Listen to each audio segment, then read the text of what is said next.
Don't trust the t-shirt. Yes, it says Eddie Guerrero is my favorite wrestler, but I will give you a spoiler. He's not number one on the year one Alpha Entertainment Worldwide countdown for the SmackDown side. He is in the top 10 because Eddie Guerrero did big work on the show.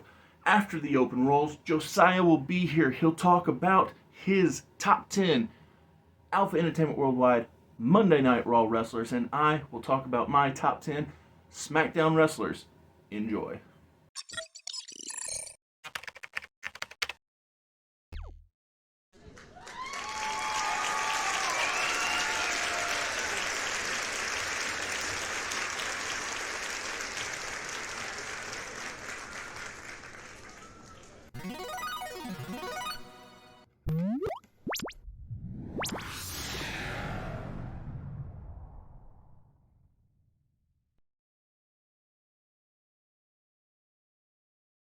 Whether it's your first time here or you're a regular here at Mr. Super Oz, I just want to thank you for tuning in to the channel. It exists because I, Oz, from the channel Mr. Super Oz, I wrote a 68-page graphic novel called Everlasting Survivors. Volume 1 is called All Day Long. If you follow the link in the description of this video, you can get yourself hats, shirts, posters, all kinds of fun things. But most importantly, you can get the story itself. And the more people that pick up the story, the greater the chances are that there can be continued adventures with these heroes. If you could, give it a like, subscribe if you haven't already, leave a comment, enjoy. Josiah, thank you for coming over so that we could do this top 10 countdown that came out from my mistake of saying Alpha Entertainment Worldwide when we were counting down the All Elite Wrestling top wrestlers of the year. Yeah, it's okay. It was a mistake that was bound to happen, but I'm glad we got this video out. Yeah, it was a great ad lib on your part to say, hey, we should do that, and I'm glad that we are, because we had a big 12 months starting with Backlash and ending with WrestleMania in those 12 months. Of course. A lot of things occurred, and due to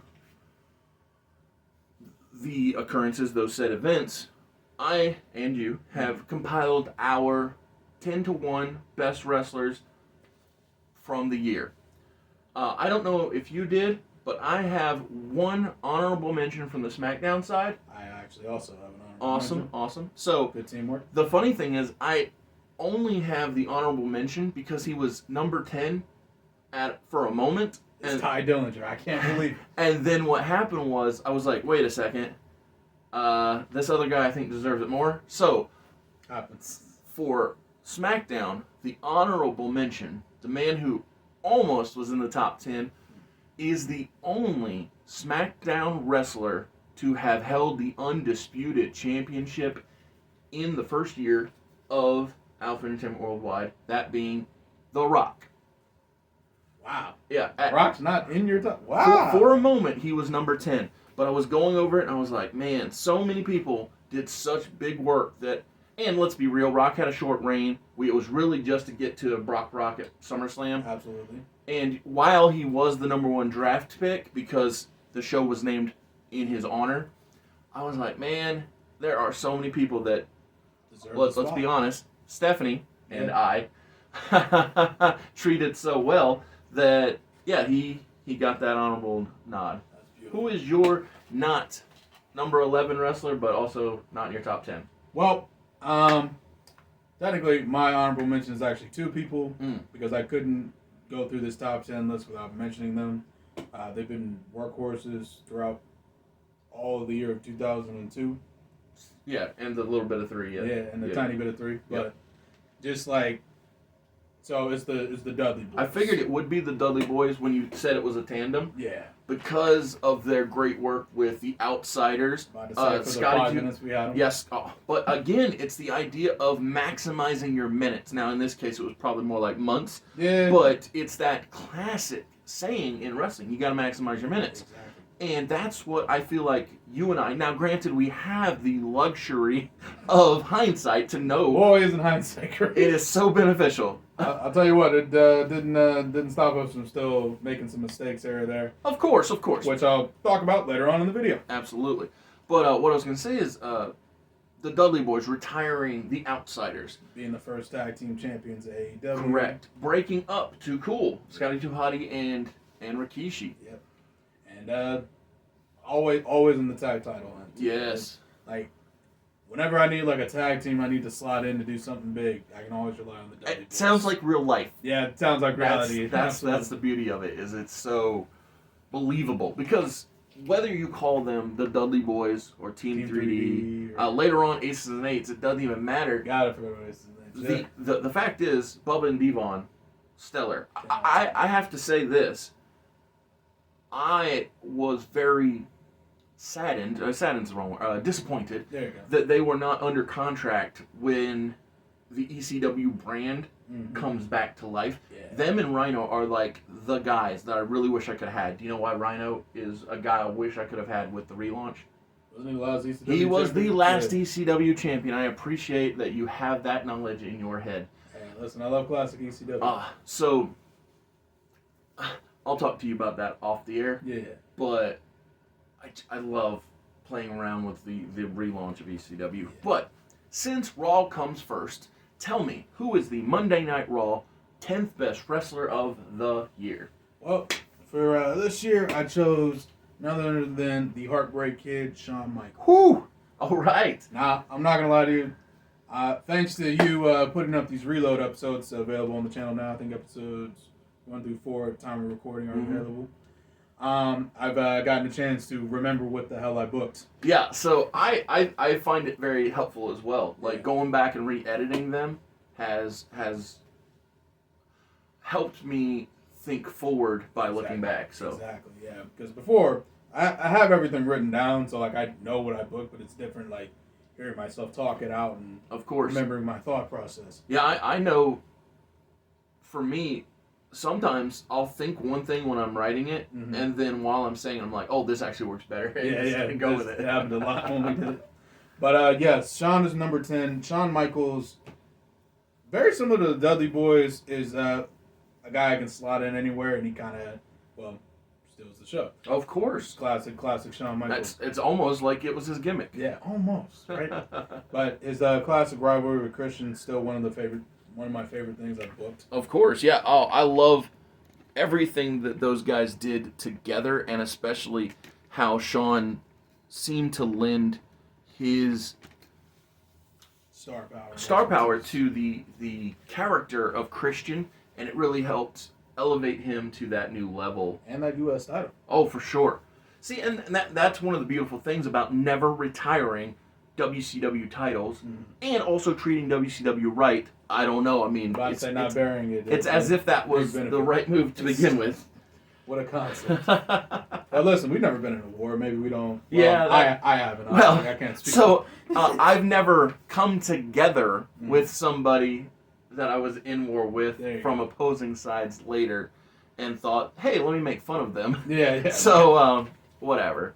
No, yeah, I think Shawn's a great shout, and what it does is it really brings to light how much my number 10 doesn't fit with any of the names we've said so far. So far we've said Undisputed Champion, The Rock. We've said the Dudley Boys, tag team champions all over the planet. Shawn Michaels, showstopper, main event, heartthrob, all main that. event. Exactly. Mr. Mr. WrestleMania, WrestleMania. exactly. My number 10 pick, the man who bumped The Rock off from the top 10, Rodney Mack. Your guy, yeah. And so the reason I felt like Rodney Mack deserved the number 10 spot over The Rock is he beat The Undertaker to win the television championship. Big one. He launched the White Boy Challenge. Now, it is technically Teddy did, but it is a different White Boy Challenge from the real life version, but this one is so star-studded, and it's a way to emphasize that television title that he was holding. You have guys like Bryan Danielson, Edge, Hurricane. It's just a who's who of A amazing. lot of Hall of Fame talent from just the three names you said. Right? And so when I was going over the history of the show, and I was like, man, I think yes, Rodney didn't debut until January, but from January until WrestleMania, he was doing such great work that's why I felt like he deserved that number 10 slot. I feel that. Who do you got in the number 9 position for Raw? Well, who I have in the number 9 position, we were actually talking about mistakes I made earlier. And it is our girl Lita. Yes. Yes, absolutely phenomenal. So, I did a little hiccup, my bad, on the when she got injured. Sure. As you know, the one of the few rules we have is that we can't unbook injuries. Yes. So, since I had already booked the show, though, and she had already won the women's title, it gave me a good excuse, though, to give Lita a nice little reign and then have her break her neck in a match. Well, not just the break the neck of the match, but it also led to one of the most surprising instances within, or in my opinion, within the channel. And that is when you booked Ladies Night for Monday Night Raw. Yeah, that was fun. And you had a one-night big tournament to just show off the vast array of talent that you possessed. Yes. And for the year of 2002, it would have been unheard of to get that sort of spotlight. I mean, heck, there's even times and companies, Not saying any names. even ones with the same initials, you might think, that we Might use, say. that it would be surprising or, like I said, unheard of for Yeah. you to get an all-women show. And I'm not saying you have to do all-women shows, but when you did it, and you did it well, it was just, it made me happy. Hey, listen, I try. But, yeah, Lita, obviously, great talent, top tier. And we haven't seen her since she's been injured, so I think I get her back in September I think you're right, of yeah. our year, yeah, something like that. But she won't be long for this world, It's so at funny. least for my world, anyway. Right. So I think it's funny that you're number 9. So we didn't talk about Oh yeah, I have no idea what his list So- is. He has no idea what mine is. I love this. So we didn't talk about it, but my number 9 wrestler from SmackDown. Do you want to guess who it is? Well, I have two guesses, but I'm gonna say Edge. It is Edge, and here's why. Why that's funny is because he also broke his neck in this year Yep. and had to go away. But again, we didn't talk about Just this. the symmetry is just Yes, right there. it's so perfect. But see, he But had hell of a year Edge that. he had a great feud with William Regal, showing off Regal's intelligence, but also Edge's, babyface fire. He had a stellar feud with, hold that for a second, Gotcha. Eddie Guerrero. Oh my goodness. And also we got a trios match, or a three-way match, not trios. How about a second? Triple threat between these gentlemen in Regal's home country of England. Oh, so it was really nice of us to make that England pay-per-view matter. right, or at least for him that. Yeah, was. I was for that moment. Oh my goodness, yeah. But Edge. So this is not yet that nasty, vile, no good Rated R. Superstar. rated R superstar. No, this is still plucky babyface. A little bit of ha ha. This is fresh after the Brood Edge. Yes. Oh my goodness. So yeah, I love that I love when symmetry. it comes That's together great. like That's that. Absolutely great. Yeah. So your number 8 best wrestler from Monday Night Raw of the first year of Alpha Entertainment Worldwide is Raven. Raven. Is another ECW original. While I knew that there's no chance I'd have him in the relaunch, Yeah. he's another guy that I would have loved to have had the ability to use in this playground. Book him and because Raven's one of those characters you can kind of do whatever with. He's so intelligent. Yeah. So cerebral. So maniacal and dangerous. I always think back to that feud with the Sandman. Mhm. He literally has his child and the kid is brainwashed Yes. to the truest definition. I'm like, man, Raven's just great. And even for the little bit of time I had him, because it was not as long as I wanted. Right, but if nothing else, you got that Hell in a Cell match with Kurt Angle. And it wasn't that great. So much fun to book that match. So much fun to book the turn of Hardcore Vice against Raven too. Yes. Give Dreamer literally that one moment of beating Raven. Yes. I like I said, Scott Levy is one of the people that I've always thought had such great insights to wrestling. Absolutely.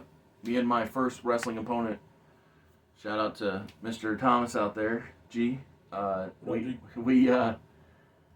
would watch him talk about the psychology of wrestling nonstop, and I don't have enough good things to say about Ray. I could go on forever. Yeah. He's still doing great work to this day. About to say, not even trying. With MLW. Yeah. And yeah, so love it. Love Raven to death, and he definitely deserves that spot in the top 10. Absolutely. What you got for number 8, Alex?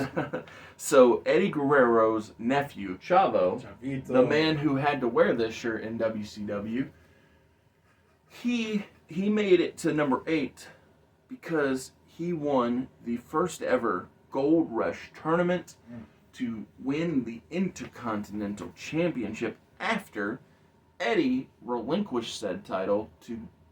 Eddie Guerrero is coming up a lot in this conversation. Sounds like he's a top quality wrestler. Absolutely. So Eddie, he gave up, he relinquished his Intercontinental title to obtain a shot at the Undisputed Championship at Starrcade, mind you, taking on that man with the reign of terror, Triple H. Love that. I love everything about how we got him there, and this has been a fun 12 months. I tell you what. Beautiful. But yeah, so Chavo won the Intercontinental title, a title he's never held in real life, by winning a tournament after his uncle relinquished the title, and he had great matches with Rey Mysterio, Eddie himself, Jamie Noble. Ooh, the list goes on. Like Chavo is a great wrestler, and even to this day. Right, absolutely. 2024.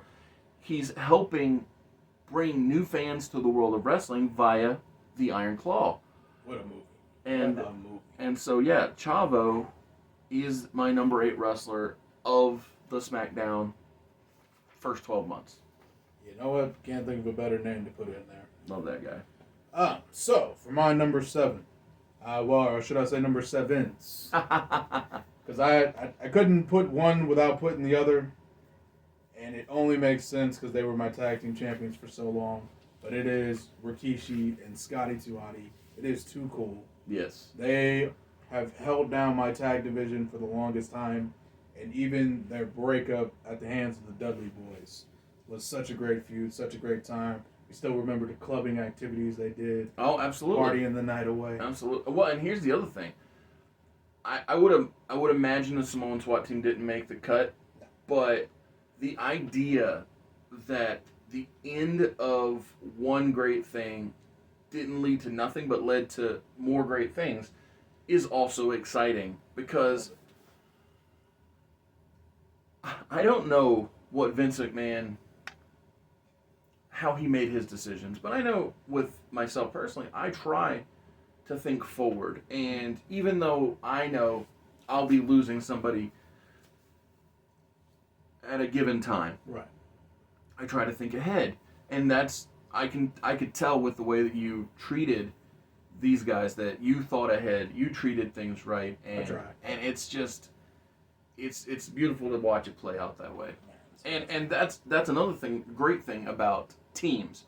So you know, you say, oh, it's a pair, but it's the sum of the parts.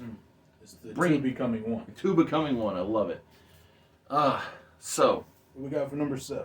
Number 7 for SmackDown is a man who, in so many ways, over the years, usurped The Rock as the flag bearer of SmackDown, because all throughout the time of his WrestleMania undefeated streak, The Undertaker was a SmackDown wrestler. Yes. And here, for our first 12 months, he was primarily a mentor to Chuck Palumbo, but more than that, he was my focal point almost to a fault, where I would be like, all right, I need a main eventer.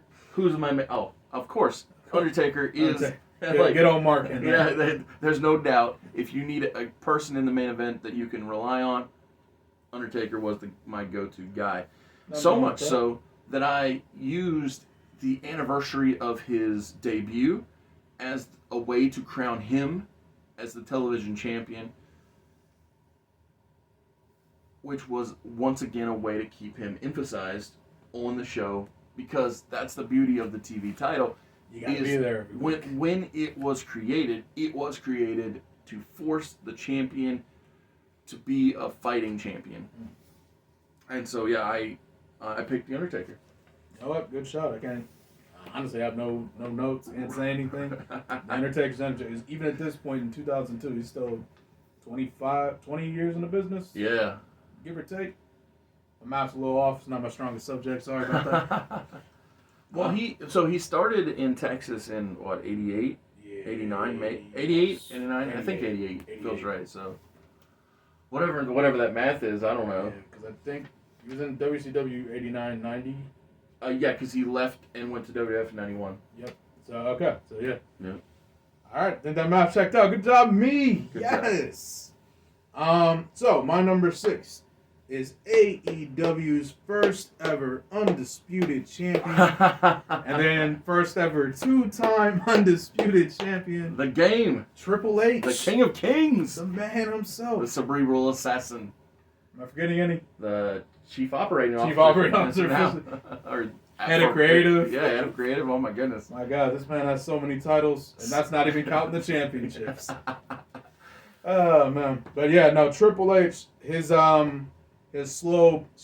One of my favorite things I've did with him before the Evolution stuff, obviously, is the slow burn heel turn with just those backstage segments we did at the very beginning, and this is where the reload came in, because I'm like, oh man, I forgot we even did that. So that is one of the prime examples of going off the cuff and riffing off of what the other person says. Yeah. So you do something fun, and I'm like, oh, I'll slide that in on SmackDown as well. That's great. We can do that too. And so, yeah, it's just that back and forth, that volley of. And it's the beauty of like creativity, especially because at the beginning we don't. I mean, we were booking, but we didn't really have like a. Well, you probably had it down more than I did because of the rewind. But, yes. Or remix, I mean. Yeah. But, yeah, because you were the fax man in the WCW Wednesday Night Rewind. Exactly. Or remix.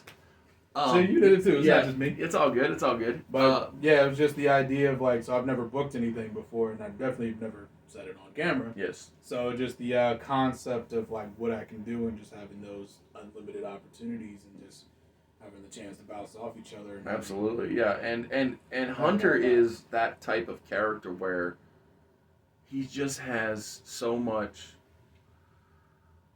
gravitas to his appearances that he doesn't even have to be wrestling to make a segment important. Exactly. And that's really an invaluable such a great thing tool, because in the world where we're pushing new folk, we have to try and convince the viewer this person can do it. Yeah.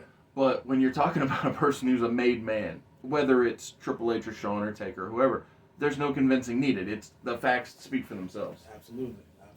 Oh man, the Game. So, one of my biggest, I won't say rehabilitations, but rebrandings was my number 6 wrestler, Chuck Palumbo. Okay. So, at the time in real life, he was in a tag team. Are they or are they not dating tag team? Yeah, I got it. With Billy Gunn. Chuck. Yeah. But in our world, we never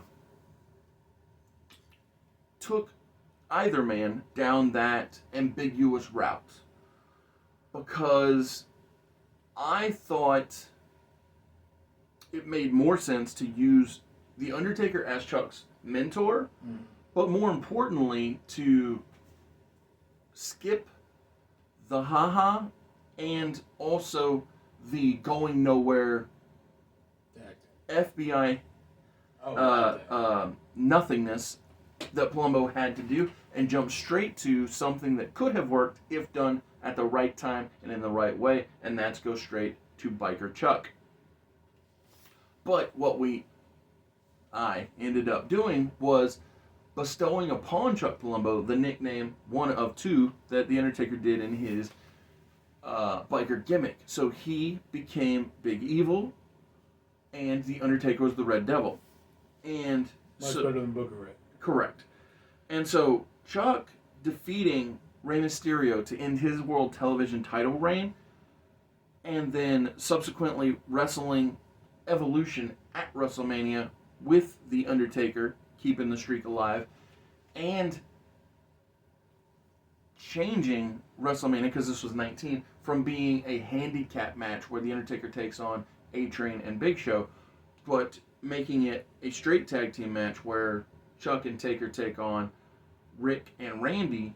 I just thought that it was the right way to show Chuck's potential and keep all these other plates spinning where everybody stays important. Oh, Love that. big fan of all the stuff we did with Chuck Palumbo and the other Natural Born Thrillers that we got in the Alpha Entertainment Worldwide acquisition of WCW, because you did better work with Sean Stasiak and then later Sean O'Hare Right.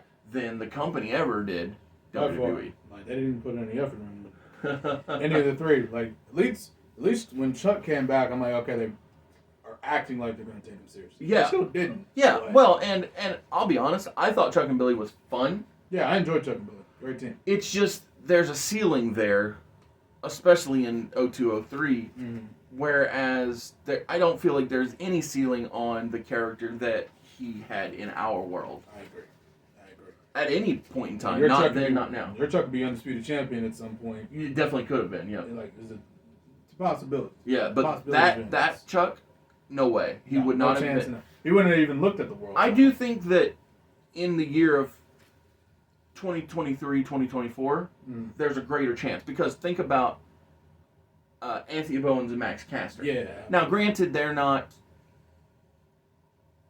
making ha-has about being together, but they are making jokes all the time. Well, that's because Anthony already has a boyfriend. Right, but what I'm saying is, so it's not a completely apples-to-apples comparison, Yeah, but I got you. my point is, I think that either one of those two have a greater chance of being the guy in the now than Chuck and Billy did then. Yeah. And I think if Chuck and Billy could be brought to the present, they have a much better opportunity now. Well, Billy's doing pretty good for himself. Of now, course, so. of course. I mean the actual characters. Yeah, I got you.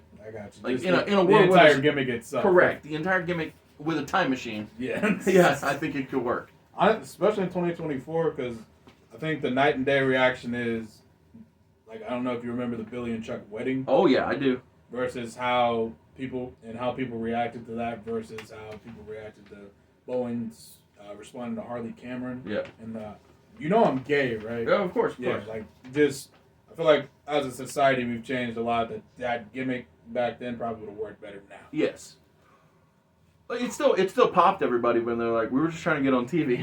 Yeah, that was funny. That yeah. was a funny climax, but had no real payoff. Right, exactly. Beyond that, the haha. Well, you know, that's Vince McMahon booking. Of course, yeah, exactly. Entering the top 5 of Monday Night Raw, who you got, Josiah?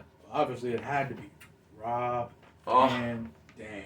That's a 5-star pick right there. Hey, if listen. there ever was one. Honestly, it was honestly too easy.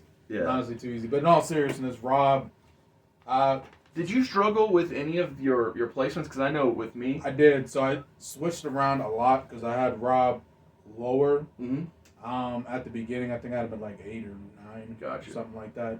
But just like looking back and thinking about everything he's done, He literally opened the first ever Raw with was Kurt and first- Christian. one of the first guys to come out, has the first win in AEW, Yep.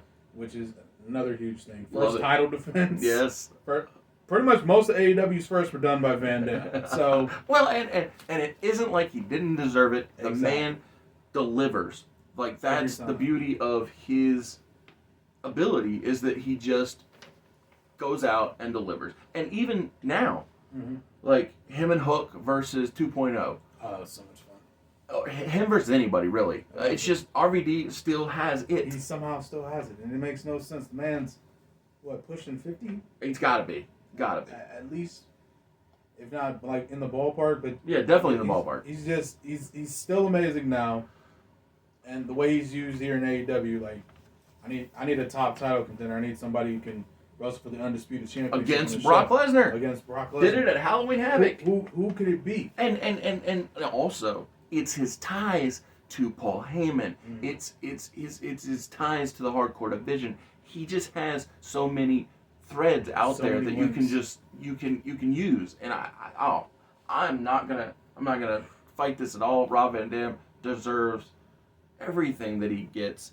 100%. And I look forward to the day that we're able to give him that top title because screw it. I said I was going to talk about this off screen. I'll talk about it on screen.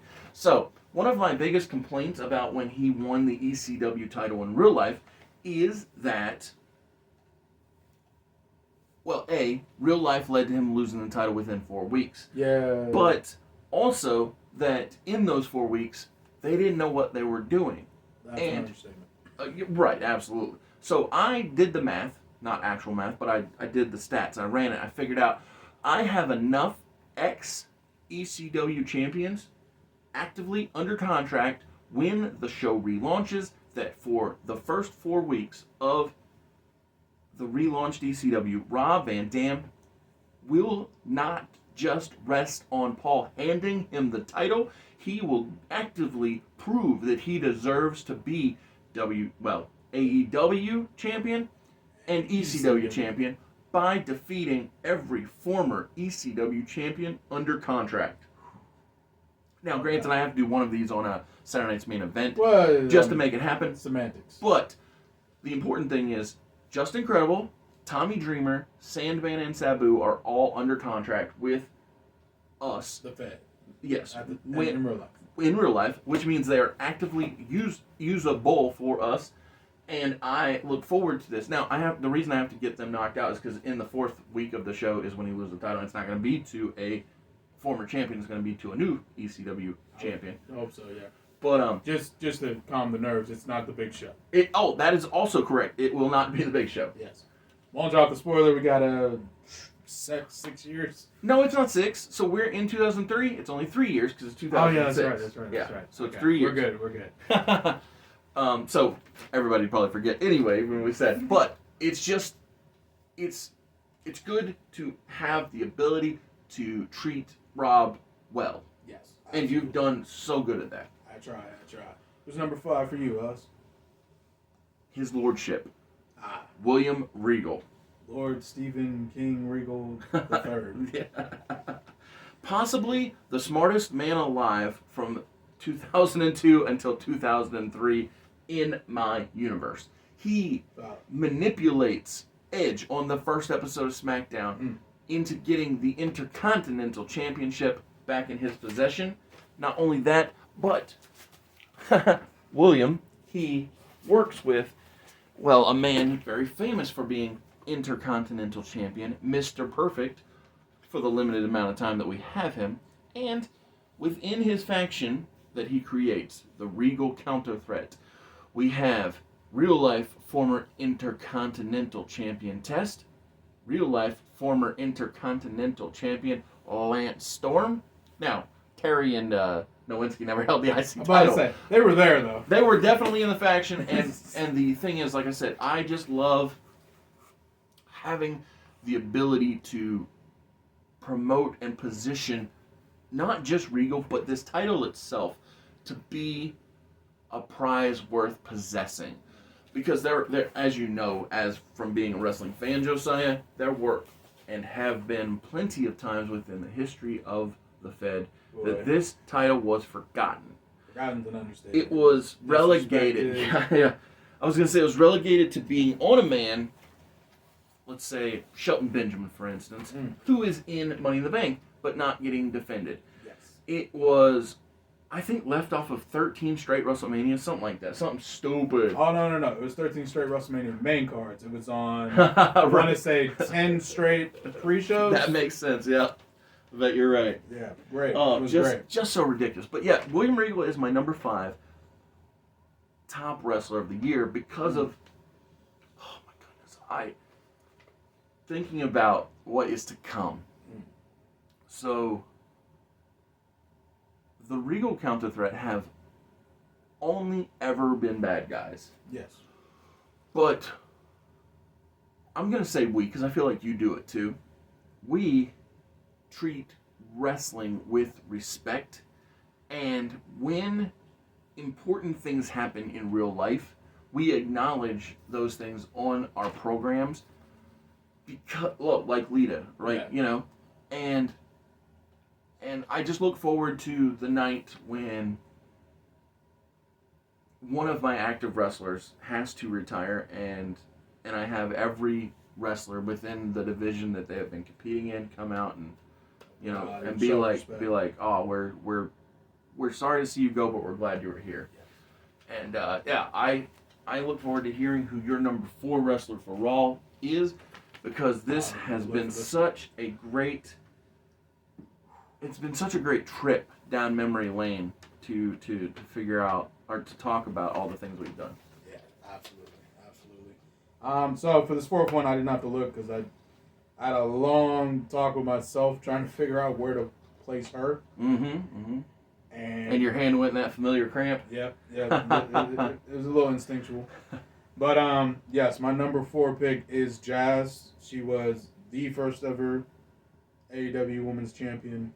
And she was a trailblazer too. She put out this manifesto. Yes. And said, this is what women's wrestling needs to be. I'm about to say, here's the crap we did. That's done. Exactly. And if anyone is going to say that out loud, Jazz would be the one. Former wrestler for ECW. Absolutely. Wasn't she in WCW for a little bit too? I wouldn't be surprised if she was there for a stint, because they tried multiple times to launch a women's division, and having Jazz big asset to your women's division. Well, I don't know if it was lack of patience or what, but they never really it's just followed WCW through. Being yeah, that's all it was. But yeah, so she's just such a. I mean, you can see it in the NWA, you can see it in TNA, you can see it all over the place. She's just such a serious and commanding presence. She's the truest definition of a badass. Yes. Like, if you see Jazz in a dark alley, you're not gonna start a fight with her. Want none. Yeah. Don't want none. But yeah, she. Actually, I think she was the first wrestler that I ever took an advice from you on what to do with her as far as, because you're the one that gave her finish, the triple powerbomb. Yep. I'm like, yes, that's brilliant. Thanks. Yeah, I love trying to help. I would say you, but I mean the wrestlers feel impactful. Yes. So much so that my number 1 wrestler spent a lot of the year testing out moves. Yeah, okay. And I was wondering if he was going to be your number 1 wrestler. It couldn't have been anybody else. Yeah. My number 2 wrestler would have been number 1 if he could stayed off the freaking injured reserve list. My goodness. I was never going to push my number 1 wrestler until my number 2 wrestler went and got hurt. Well, you know how it is. But yeah, to sum it up, Jazz is awesome. Love her to death. I could not have preferred anyone else to be my first women's champion, and she's so deserving. Well, and the funny thing is that you didn't even book her to be the first champion. It just so happened. Hey, I'm about to say I just got lucky. Yeah, exactly. So, who's your number 4? Yeah, my number 4 is one of my favorite wrestlers, Viva la Raza. Eddie Guerrero. So, when first we did the draft, and when we first launched the shows, Eddie wasn't drafted, and Eddie wasn't employed. We knew he was coming back, but he was still. That's where that hindsight. He was still off on his Ring of Honor excursion, showing Charles Manson Punk that he doesn't know how to wrestle. Literally, those are his words, not Eddie's. Word for word, yeah. He was like, I thought it was good, and then I met Eddie Guerrero. I was like, I don't know what I'm doing yet. Like, wow, wait a minute. But yeah, so Eddie was still off proving himself to the company, saying, hey, I got my stuff together. And when he came back, both in real life and in our world, I'm about to say, it was just off to the races. So with us, or SmackDown, he beat Mr. Perfect. Yes.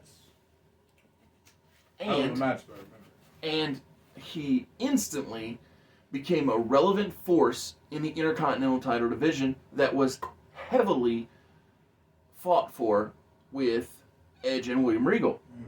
And then we keep some of the elements of real life where Edge and Eddie have a stellar no DQ match on the SmackDown. But again, we do other things. We have Eddie be the first person who uses elective ascension, option C from TNA. Mm-hmm. So glad they're back, by the way. Yeah, thank God. All their titles are so beautiful. I think the women's one just dropped today. I'm so glad they went back to the white strap. So glad they went back to the white strap. So, now WWE overdoes the white strap for women, but yes. For TNA, it's a go back to the original formula. It's a classic. Yes. Like even how the belt is structured, I'm sure Odds already threw a picture of it so you can see. That's all we do here. But like it even has like the OG crown of like what the original Knockouts title was. And it's so beautiful. So sorry, fans. This is totally off topic, but I downloaded the new world title in 2K. Nice. Instantly gave it to AJ. Yeah. Like who else can you give it to? Now, really, Mr. TNA, AJ Styles. But yeah, Eddie Guerrero, and he was his love of family, his drive to bring Rey Mysterio and Chavo Guerrero together. God, I can't wait till we film the next episode of Alpha Entertainment Worldwide. Because it's coming. It's coming. Getting closer every day. Tres Hombres de Dominio, the three-man dominance. The concept. That Spanish, that's not my language choice. So, it's basically wrestling that gets me anything other than English coming out my mouth. There you go. Yeah, that's how I learned how to say Los Ingobernables de Japón. Yes. Also, my boy, Naito! You did it, baby! You got your roll call! Oh, my goodness. Freaking Nick Nemeth. Yeah. Oh, my God. Seeing Nick Nemeth on Wrestle Kingdom. My goodness. Oh, my God. The great matches he can have. Even, like, I'm not going to lie, Wrestle Kingdom made me become a David Finlay fan. I'm all for him now. I've always been pro Fit Finley's kids. Yes. I don't care which one it is. But I said, it doesn't matter. I'm pro Fit Finley in general. Period. Yeah. The guy he's so thoughtful when it comes to wrestling, and I wish him nothing but the best. And when it comes to the lineage of Fit Finley, I'm always for it. I actually thought this is totally irrelevant to Eddie Guerrero being number 4, but I actually thought that it would have been interesting. Now, I now that I see where they're going, I'm cool with it. But I thought it would have been interesting if Will Ospreay was the global champion and then dropped it before he was on the way out. Yeah, that's what I thought was going to happen. So, but yeah, I like to be wrong. Hey, listen, when the result hit, and I'm like, oh, okay, Finley with this new finisher I've never seen. All right, buddy, I see you. But I'm like, no, the way his entrance, his presentation, the fact that Mox and Will Ospreay said, we're going to beat this guy up and then wrestle each other. Yes. It just, the way that match was put together made David Finlay feel like a sneaky star. I like it.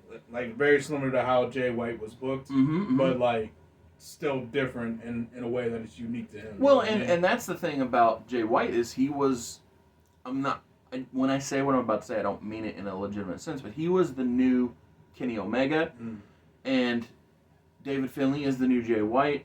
They're basically,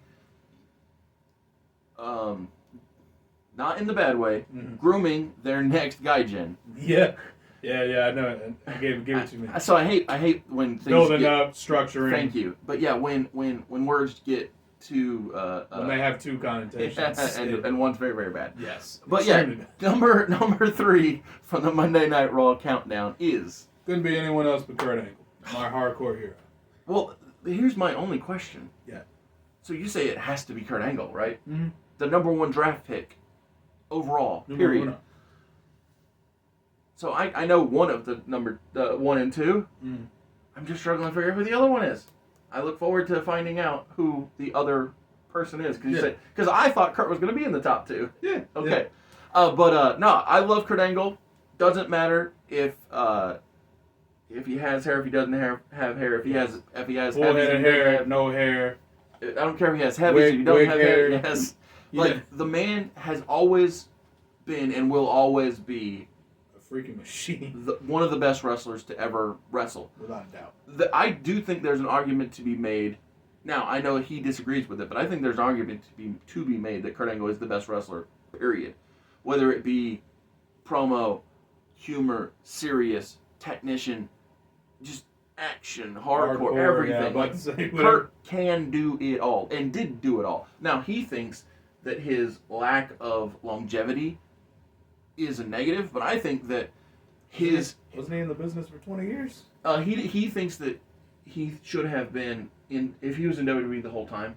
Okay. He's just too dang humble. That's the problem. Yeah, that's he's really too dang weird. humble. He's just making stuff up on the spot. He was like, "Oh, if I was in WWE the whole time, maybe, but like I was away, so nah." And I'm like, "You're still amazing." I was about to say, you're still the man, Ah. dude. Oh man, no, Kurt is just everything about him is great. Even when he loses, like he somehow still feels like a freaking beast. He took the I watched first WrestleMania pinfall. 19. I did. Yeah, I know. Incredible. Like the man. Yeah, the WrestleMania 19 is probably the best example. The ever. real one. Oh my goodness, yeah. Like just reality. Even hell, what we did in the show too. It's the same level of just Kurt Angle's absolutely freaking insane. Yes. He took the first pinfall in AEW history and somehow came through it, made the Hardcore Championship mean something. Had a phenomenal feud with Raven. Mm-hmm, mm-hmm. And I mean, all his work with Christian. My goodness. exactly, all of his work with Christian. And listen, Kurt Angle is just the best. I love him to death. I love that I was able to like add to an already legendary act because really, all I could really just say is you guys know who Kurt Angle is. I'm just gonna send him out to wrestle. Yes. And so here's the thing. So Kurt, Van Dam, and Raven are three of your guys I wish I could have had. But my number 3 pick is one of your all-time favorite wrestlers, period. Yes. And so I can't complain about not having guys that you have that I want when I have a guy that you would have loved to have had in Rey Mysterio. Right. So Rey Mysterio, he is the first man to defeat the first ever television champion, Mark Henry. Yes. Surprise, surprise, he's coming soon. Yeah. But Spoiler alert. Mark Henry was on a 9-match winning streak with this newly introduced title. Yes. And Rey Mysterio debuts and wins the title. And subsequently basically turns Mark Henry from a killer, world-breaking monster into a beloved killer, world-breaking monster I was about to say. that the fans get behind because Mark respects Rey's abilities. As he should. Of course, yes. And then Rey subsequently spends the entire time that we're doing this project going out there and just killing it with so many great guys, putting on great matches, and being more than just the cruiserweight guy. Now, don't get me wrong, nothing wrong with that in our I was about to opinions, say, but yeah. within the context of the old man's world, he was just a cruiserweight wrestler. Yeah, he's too small. Too small, yes. Even when he was world champion in He was real not life, treated like it, yeah. he was still treated like he was just a cruiserweight. Yeah. So, but yeah, Rey Mysterio, all time great. Love him to Absolutely. death. Yeah. I wanted him so bad, but I respect your booking of him. So we have made a deal. Yes. We've made a deal that once I get to a certain spot, all yours. And just fair warning, it will be Rey Mysterio wins law. Hey, nothing wrong with that. I'm all about the consistent bookings. And it's just it's extra obvious when you get to the top 2. Yeah, So, absolutely. who's your number? It number is 2? Christian. Okay, now I don't know who your number 1 is. I know, this is going to be fun. Oh my god. Okay. It's So more we- obvious than you think. Hold it is. on. We've already seen Triple H. Yes. Oh, of course I know who it is. Yeah, Yeah, there it you just go. hit me. Sorry. I'm about to say. But yeah, Christian, yes. The man who is on a career resurgence in real life Yes. had For the third time. the career of a lifetime in your world. Yeah. For 12 months he was the go-to guy. Still is. Oh, sure. I'm just saying in the time that I was about to we say, in the time we've been booking. Yeah. Yes. Christian. pause for just 1 second. I know I'm struggling. Are you struggling with year 2? Yeah, trying to piece it together. So, to me, year 2 is feeling like that sophomore album. Yeah. It's like, oh man, you just We you had so that, many hits the first yeah, round. you had so many hits in the round. first round. It's like, oh man, how are we gonna keep it going? I have like 2, maybe 3 beats that I'm leaning on, but I gotta get that filler in there. I'm about to say, yeah. So I've hit the point now because we talked about the injury thing. We talked about the rules. Yep. I'm literally stalling until I get a couple debuts and a couple people come back from injuries. So, unfortunately, until I hit that, I'm like, okay, how do I fill this time? I need to get the space in. Absolutely. I still need stuff to make sense. Yes. And I still need to at least try to build the stuff that's going to lead later. But it has been tough. So I have one minor suggestion. What's up? If you think it can work, would you be open to the idea of borrowing from reality, current reality, and placing it in the past, and having Kurt, Shelton, and Charlie coach up Stacy to try and get her on a little run? Now she doesn't have to go topside, but if they coach her up like Chad and Kira and Otis do with Maxine. Yeah. I think that could at least give you some content. That's a good couple months of TV. Yeah, of just stuff to be entertaining, and they're a faction of wrestlers who are great at wrestling. That's good. Let me write that down. You got it, brother. And so that's just something to play with, to think about, with a way to help fill some time, if you will. And I'm giving a much needed extra women's wrestler because Yes, Jazz is about to get hurt, which is gonna really hurt. Yeah, that's sad times. I hate injuries. Speaking of injuries, I got to talk about talk about your my number 2 wrestler for SmackDown. Would have been number 1 if this man could have stopped getting hurt. And every time I want to give Mark Henry the push of a lifetime, every time I want to make the World Breaker the tip-top guy, he has to go and get hurt. And it's funny, so we were talking about this off the channel, and Josiah was like, I don't remember him getting hurt that much. I said, it's because he wasn't getting pushed that much. So if he gets hurt lifting weights, if he gets hurt lifting weights when he's not getting pushed on TV, nobody knows. Yeah. But when he's getting the push of a lifetime, when he goes out there and he just wins, when he goes out and he bear hugs Hulk Hogan on the 4th of July, wearing red, white, and blue, and smears Hogan's blood on him, and then he goes and get hurt, of course you're going to notice. Because, what are you doing? You're my guy. Stands out. Yeah, it stands out. It's noticeable. But yeah, I loved working with Mark. I loved making him my final draft pick, and then making that matter to him by having him go out and murder a bunch of people. Yeah, it's the dream. And then being a founding member of the NPAA, no problem at all, with fellow Nation of Domination members Farouk and D'Lo Brown, and then also Bradshaw. Bradshaw for seasoning. Yeah, because him and Farouk still tagging it up. Yeah. It was just a way to keep things interesting, different, and unique for the world. Yeah. I hate they got hurt. Yeah. But it is what it is. Love Mark. I wish that he could wrestle today. I before I realized he couldn't wrestle, I would have, again, this is before I knew he could wrestle, I would have booked him to be the first ever winner of the Owen Hart Cup because of their real life friendship. Oh. And you would have been running 2 separate storylines. One bracket, you have nasty, no good for nothing, egotistical, no good heel. Let's call him Adam Cole, if you will. What a devil. And then on the other side, you have, okay, does he even still have it? That old Mark Henry. Coming out in the salmon jacket. Exactly. Oh my! And then you take him to the finals, and Mark wins, and you get the happy, here's the title. Martha hugs him, all that good stuff. Champagne. Oh my goodness!